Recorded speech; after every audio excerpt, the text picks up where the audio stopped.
Hello दोस्तों, आपका स्वागत है मेरे इस यूट्यूब चैनल पर। आज की इस वीडियो का टॉपिक है IUPAC नोमेनक्लेचर। तो हम इस वीडियो में सीखने वाले हैं कि IUPAC नोमेनक्लेचर क्या होता है। बिल्कुल बेसिक से हम सीखेंगे, और अगर किसी को IUPAC नोमेनक्लेचर नहीं आता है तो हम ज़ीरो से स्टार्ट करेंगे, तो आपको बिल्कुल समझ में आएगा। और अगर आपको आता भी है तो आपका रिवीजन ज़रूर हो जाएगा।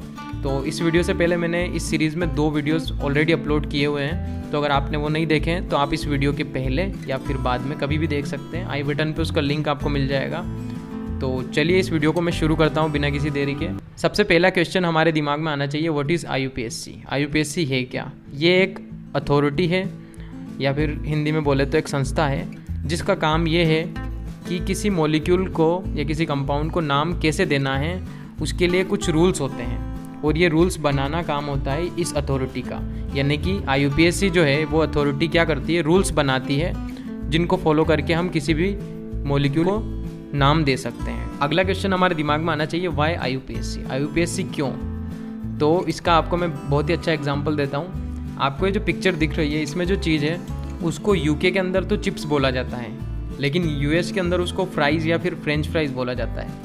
और आपको भी पता होगा कि इसको इंडिया के अंदर भी फ्रेंच फ्राइज़ ही बोला जाता है। तो ये जो नाम में डिफरेंस है, ये क्यों है इस चीज़ के?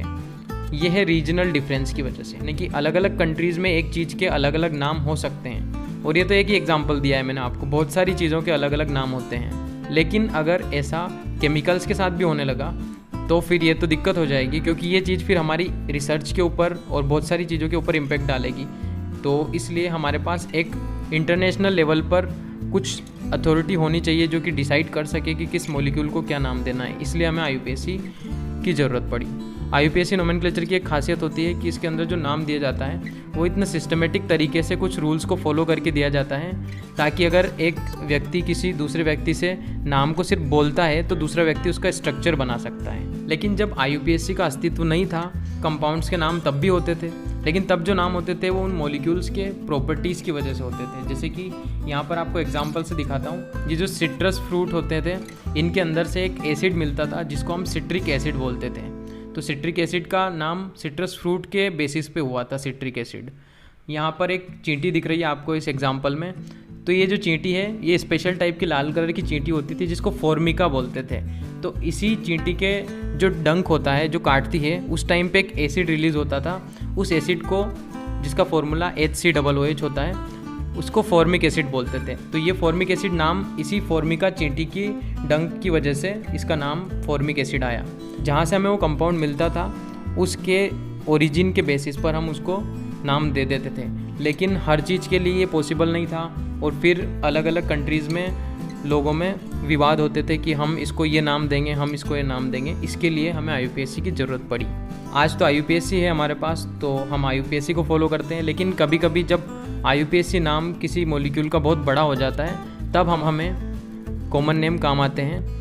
तो जब बड़ा IUPAC नाम होता है तब हम कॉमन नेम को भी यूज़ कर लेते हैं कभी कभी। तो ये कुछ कॉमन नेम्स हैं, कॉमन नेम के एग्जांपल है, तो आपको पता चले कि कौन से कॉमन नेम होते हैं और कौन सा IUPAC।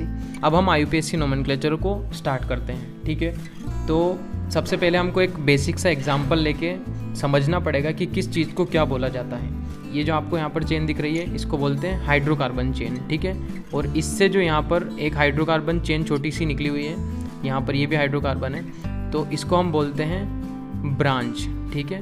तो इसी में से निकली हुई है, इसको ब्रांच बोलते हैं, जिसमें यहाँ पर कार्बन और हाइड्रोजन होते हैं। यहाँ पर आपको दिख रहा है एक ब्रोमीन है और यहाँ पर OH है। ये दोनों फंक्शनल ग्रुप हैं। फंक्शनल ग्रुप के बारे में हमने पिछली वीडियोस में देखा है, तो आप अगर वो देखेंगे तो आपको समझ में आ जाएगा। लेकिन यहाँ पर अगर आप देखें तो कार्बन के अलावा यहाँ पर जो हेटेरो एटम्स होते हैं, उनसे जो हेटेरो एटम्स या फिर हेटेरो ग्रुप्स, उनको हम फंक्शनल ग्रुप्स बोलते हैं। और ये जो चेन होती है हाइड्रोकार्बन चेन, इसको हम पेरेंट चेन बोलते हैं, ठीक है। और ये जो इससे निकले हुए हाइड्रोकार्बन चेन होती है, उसको हम ब्रांच बोलते हैं। हाइड्रोकार्बन्स जिनमें कार्बन और हाइड्रोजन होते हैं, सिर्फ ऐसे कंपाउंड जो होते हैं, उनको हम हाइड्रोकार्बन्स बोलते हैं। तो हाइड्रोकार्बन्स 2 टाइप के होते हैं, एक होते हैं सेचुरेटेड हाइड्रोकार्बन्स और एक होते हैं अनसेचुरेटेड हाइड्रोकार्बन्स। अब सेचुरेटेड हाइड्रोकार्बन्स वो होते हैं जिनमें सिर्फ सिंगल बॉन्ड होते हैं, जैसे कि एल्केन। तो एल्केन हमारे होते हैं सेचुरेटेड हाइड्रोकार्बन। अनसेचुरेटेड हाइड्रोकार्बन क्या होते हैं? जिनमें डबल या ट्रिपल बॉन्ड होते हैं। जैसे स्लाइड में देखेंगे तो यहाँ पर कुछ एग्जांपल्स है हमारे पास, इनको हम देखेंगे कि कौन सा सेचुरेटेड है और कौन सा अनसेचुरेटेड है। तो एग्जाम्पल नंबर 1, क्योंकि इसमें एक डबल बॉन्ड है इसलिए यहाँ पर ये अनसेचुरेटेड होगा। तो अनसेचुरेटेड को हम रेड कलर से दिखाएंगे, तो यहाँ पर जो फर्स्ट वाला है हमारा अनसेचुरेटेड हुआ। सेकंड नंबर का जो एग्जांपल है उसको देखिए आप, उसमें सारे सिंगल बॉन्ड है, सारे सिंगल बॉन्ड है मतलब कि ये सेचुरेटेड है। तो सेचुरेटेड है तो इसको हम ग्रीन कलर से दिखाएंगे। थर्ड एग्जांपल में आपको यहाँ पर 2 डबल बॉन्ड दिख रहे हैं, इसका मतलब ये भी अनसेचुरेटेड है। अगर सारे सिंगल बॉन्ड होंगे किसी मॉलिक्यूल के अंदर तभी हम उसको सेचुरेटेड बोलेंगे, और सेचुरेटेड एल्केन होते हैं, ठीक है। अगर डबल बॉन्ड होता है किसी मॉलिक्यूल के अंदर तो उसको हम एल्कीन बोलते हैं। अगर किसी मॉलिक्यूल के अंदर ट्रिपल बॉन्ड आ जाता है तो हम उसको एल्काइन बोलते हैं, ठीक है। तो फोर्थ एग्जाम्पल क्या होगा, अनसेचुरेटेड होगा। और फिफ्थ एग्जाम्पल भी अनसेचुरेटेड होगा क्योंकि यहाँ पर सारे सिंगल बॉन्ड नहीं है, यहाँ पर बीच में डबल बॉन्ड भी है और ट्रिपल बॉन्ड भी है, तो ये भी अनसेचुरेटेड। तो सिर्फ सेकंड वाला जो एग्जाम्पल है वो सेचुरेटेड है। तो आगे बढ़ते हैं। अब IUPAC नोमेनक्लेचर ऑफ एल्केन्स। तो एल्केन्स क्या होंगे, सेचुरेटेड हाइड्रोकार्बन्स जो कि कार्बन और हाइड्रोजन से मिलकर बने होंगे और जिनके अंदर सिर्फ सिंगल बॉन्ड्स होंगे। तो इनका जो क्लासिफिकेशन है वो 2 तरीके से होता है। एक स्ट्रेट चेन हाइड्रोकार्बन्स होते हैं, यानी कि सीधी चेन होती है हाइड्रोकार्बन्स की।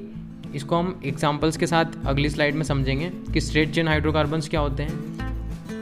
तो जो स्ट्रेट चेन हाइड्रोकार्बन्स होते हैं उनके IUPAC नोमेनक्लेचर में जो सफिक्स होता है, यानी कि पीछे जो नाम के लगता है उसको N बोलते हैं, यानी N पीछे लगेगा नाम के अंदर।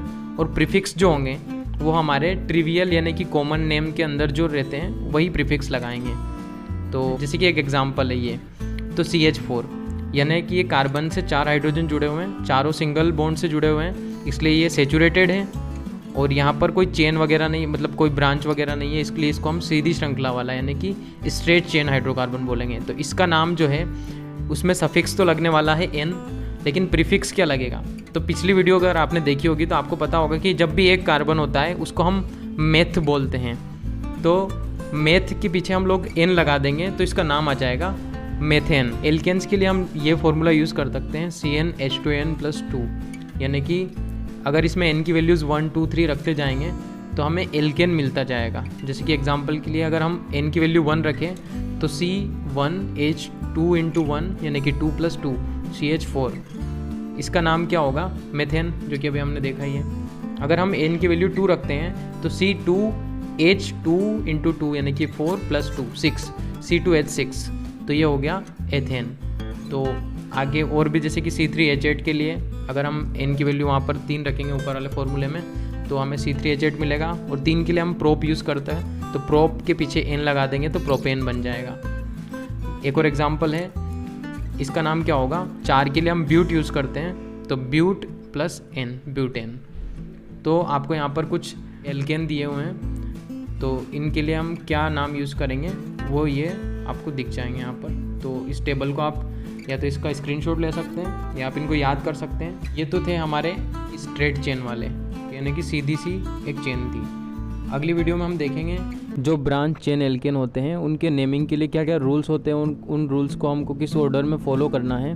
तो आई होप आपको ये वीडियो पसंद आया होगा। अगर ये वीडियो पसंद आया हो तो इसको लाइक करें, अपने दोस्तों के साथ शेयर करें और चैनल को सब्सक्राइब करें।